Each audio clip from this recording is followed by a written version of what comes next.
Right, so you know when a government dumps 20,000 documents from the estate of Jeffrey Epstein, you expect the usual names to float to the top, don't you? Because the press spent years training people to brace for Clinton or some hedge fund ghoul whose lawyer is always on speed dial.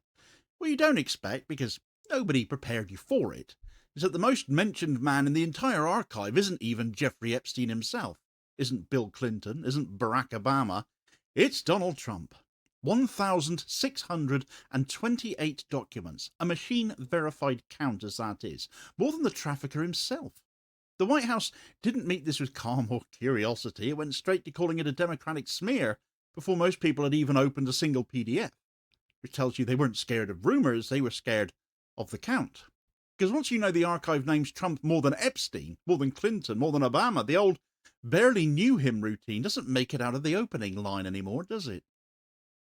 Right, so when a government publishes 20,000 documents from the estate of a convicted trafficker, you expect the names to fall in a certain order, because that's how the public story has been told to us all for years, isn't it? You would expect Epstein himself to be at the top, wouldn't you? Obviously. You expect the usual orbit of wealthy men who kept turning up in reporting around his movements and his more public friendships after that, because the media set that frame long before any of the documents actually surfaced.